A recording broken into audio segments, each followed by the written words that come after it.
Coletiva do treinador Cuca ao vivo. Acesse o nosso QR Code para você chegar no nosso blog JB Esportes Arena. Escuta aí. Fora do gosto do torcedor, vamos dizer assim, Júnior Santos vaiado quando pegava na bola, tenta e não consegue fazer jogada alguma.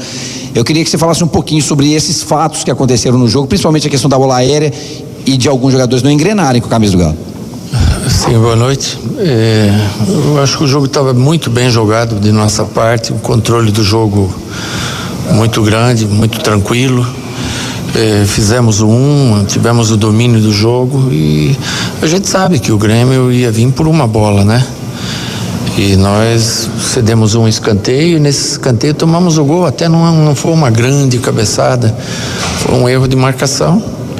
Há tempo que a gente não tinha esse tipo de falha, mas também muito da característica do jogador. Se você tem características de jogadores cabeceadores, você tira. Hoje a gente não tinha essa característica defensiva e tomamos 2 gols assim, não foi um. O primeiro ele te deixa mal, o segundo te aniquila. Porque você trabalha para fazer um gol, um belo gol, e entrega 2 gols em bola parada. Então, a gente sai muito chateado. Eu vi que o torcedor pegou o pé de jogadores que entraram e não renderam, pegou o pé meu, e com razão. O time dele pode jogar mais, pode jogar o segundo tempo igual jogou o primeiro e não está jogando 2 tempos iguais, então ele tem toda a razão de reclamar. No final, quando descaracteriza, é muito em função de você querer buscar o gol, né? Então, quando você põe o Coelho para lateral direito, você vai ter a força de ataque, você não pode perder o jogador expulso. Você ia jogar com um jogador a mais meia hora e você jogou 10 minutos e tanto. Então, perdeu-se a grande vantagem que tinha. Então, tem que ter muita reflexão em cima de muitas coisas que aconteceram. E é lamentável perder em casa da forma que a gente perdeu, né? Por mais que o Grêmio tenha feito uma partida de entrega muito forte, nós entregamos os 2 gols para ele de bola parada. Cuca, boa noite. Leandro Colombo de Tempo Esportes. Você acabou de mencionar que o time do Atlético não tem conseguido jogar a primeira etapa igual a segunda ou vice-versa, e até fazer um recorte nesse sentido, mas você mesmo disse, então queria te perguntar, ao que se deve essa inconsistência do Atlético, já que você falou de não conseguir jogar 2 tempos iguais? Obrigado. Não sei, não saberia te dizer certinho, que se eu soubesse eu faria o contrário, né? Faria jogar os 2 tempos. A gente faz o que pode dentro do que é possível e é assim, infelizmente foge da gente muitas vezes o que você quer de uma partida. Quando você toma um gol, como você tomou em cima da hora no primeiro tempo, é uma ducha muito grande, ele abate a todos, abate o torcedor, abate o jogador, abate a todos, e aí você toma um subsequente, né? Você com um homem a mais, meia hora é muito tempo, você vai virar o jogo, você vai empatar, só tira a organização, aí você perde um jogador expulso onde você já tinha improvisado ele ali, aí fica mais difícil, né? E quando você põe um jogador como o Júnior Santos para fazer esse corredor ali, você não está pondo ele na lateral, você está pondo ele na ponta para fazer a jogada, mas ele não vai ter a marcação, né? E infelizmente numa saída de bola errada a gente acabou tomando o gol. Cuca, Cláudio Rezende da Itatiaia, você citou que hoje você não teve ali a sua defesa com a característica de bola aérea. Você perde o Lianco para alguns jogos, o Igor Rabelo se despediu, que seria naturalmente o substituto dele. Vem uma decisão pela frente agora sem o Lianco, sem o Rabelo. Como você planeja não só essa decisão, mas o Galo agora são jogos atrás de jogos com essas ausências? Eu seria liviano se eu viesse a falar alguma coisa agora em cima da saída do Rabelo. Eu não vou falar. Aí tá o Vitor, depois se vocês quiserem falar com ele, falem. Eu não vou falar nada sobre isso aí. E o Lianco, ele machucou, infelizmente.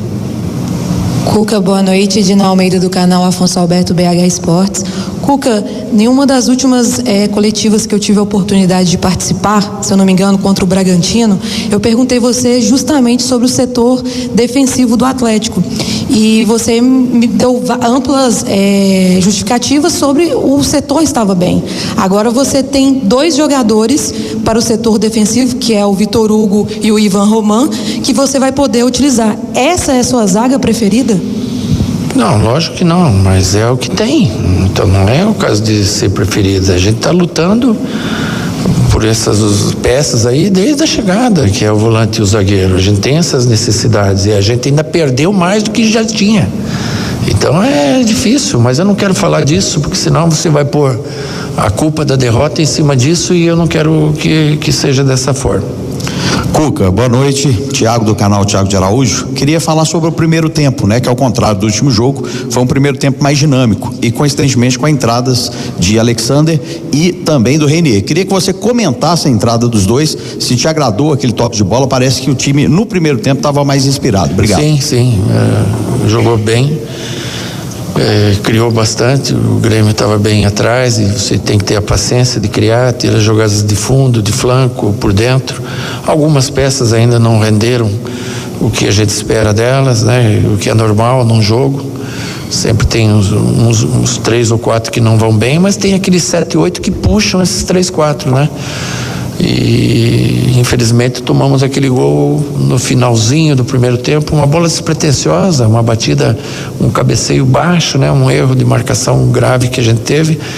E eu repito, né? Hoje a gente não tinha o time fadado para o cabeceio, né? Tanto para ofensivo como defensivo. Não é um time de jogo de bola aérea. Cuca, boa noite, Max Lopes do Bate-Fundo Esportivo. Essa semana alguns portais noticiaram que o Atlético estava negociando com 2 volantes, o tão sonhado primeiro volante oficial, né? Eu queria saber se você ainda aguarda um jogador dessa posição e também se você conta com o Fausto Vera. Conta com o Fausto Vera, quando ele está disponível a gente conta, lógico, mas eu não sei de nada de contratação, daí não é comigo. Cuca, aqui. Guilherme Gonçalves, FM 91.7. Você comentou sobre essa ausência de um jogador de característica para o jogo aéreo. Você considera então que na ausência do Lianco você não tem nada para poder suprir esse problema do jogo aéreo do Atlético? Sem Lianco o Atlético não vai conseguir jogar? Tem, se tinha o Igor Gomes, mas o Igor Rabelo, mas não tem mais. E você tem o Vitor Hugo, mas se você jogar com 2 canhotos na zaga e tendo um pé direito é estranho, então é isso aí. Cuca, boa noite, Guilherme Frossar. Em que pese essa questão do elenco, das mudanças, saídas, chegadas ao longo da temporada, os 8 meses de 2025 que a gente teve até aqui não foram suficientes para dar um padrão maior para esse time? A gente vê o Atlético oscilando demais. Você não acha que o time poderia estar jogando mais bola de forma mais recorrente? Acho que podia estar jogando melhor, podia ter tempos iguais, não está jogando melhor. E lógico que o responsável pelo time não estar jogando melhor é o treinador. E então...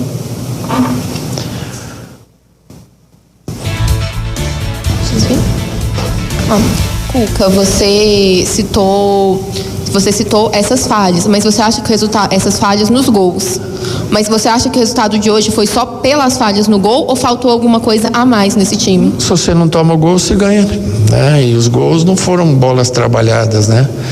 Foram bolas alçadas na área que a gente bobeou. Então, era natural que se você tem 1-0 e muda, vira o jogo 1-0, o Grêmio vai ter que sair, você vai ter a oportunidade de fazer o segundo, o terceiro, quem sabe. Não tenho dúvida que o que fez o resultado ser diferente foi o gol que a gente tomou. Cuca, Betinho Marcos, Portal Fala Galo. O Grêmio tinha feito 16 gols até aqui, hoje fez 3, igualando o número de jogos ao número de gols.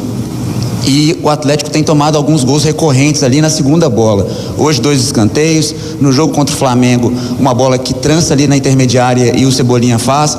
No jogo passado, o próprio Lianco dá um bote depois de uma rebatida meio estabanada do Alonso, e o Atlético está dando recorrência de gols para o adversário. Como é que a gente faz para a gente corrigir isso, para poder fazer esse sistema não ser tão desordenado quando o time estava jogando melhor no primeiro tempo? Obrigado. Sim, mas acontece, né? Não tem como você ir ali e fazer isso não acontecer. Os caras são seres humanos, eles erram também. E eu bato na tecla, vai muito da característica do jogador. Se você tem jogador com perfil de cabeceio bom, automaticamente você vai tirar as bolas principais e automaticamente você vai fazer gol de cabeça também.